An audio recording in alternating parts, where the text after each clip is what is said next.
So then, Oxford Street, stony-hearted stepmother, thou that listenest to the sighs of orphans, and drinkest the tears of children, at length I was dismissed from thee.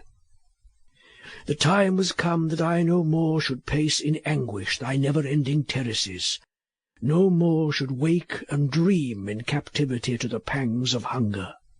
Successes too many to myself and Anne have, doubtless, since then trodden in our footsteps, inheritors of our calamities.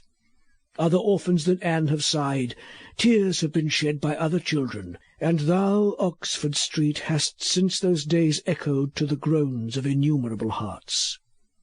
For myself, however, the storm which I had outlived seemed to have been the pledge of a long fair weather. The premature sufferings which I had paid down to have been accepted as a ransom for many years to come, as a price of long immunity from sorrow. And if again I walked in London a solitary and contemplative man, as oftentimes I did, I walked for the most part in serenity and peace of mind.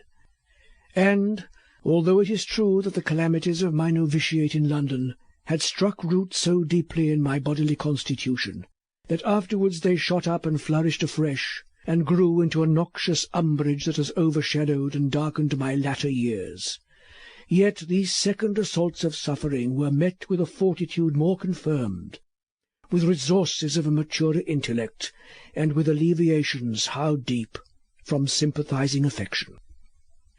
Thus, however, with whatsoever alleviations, years far asunder were bound together by subtle links of suffering derived from a common root.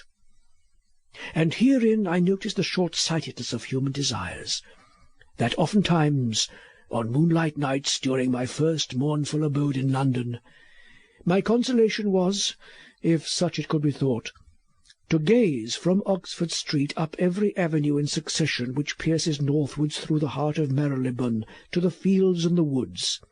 For that, said I, travelling with my eyes up the long vistas which lay part in light and part in shade, that is the road to the north, and therefore to Grasmere, upon which, though as yet unknown to me, I had a presentiment that I should fix my choice for a residence.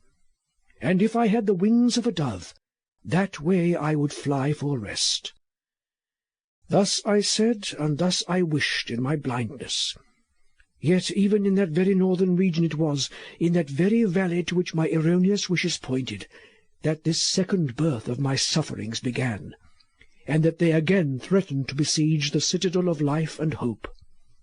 There it was that for years I was persecuted by visions as ugly, and by phantoms as ghastly, as ever haunted the couch of Orestes, and in this unhappier than he, that sleep which comes to all as a respite and a restoration, and to him especially as a blessed balm for his wounded heart and his haunted brain, visited me as my bitterest scourge.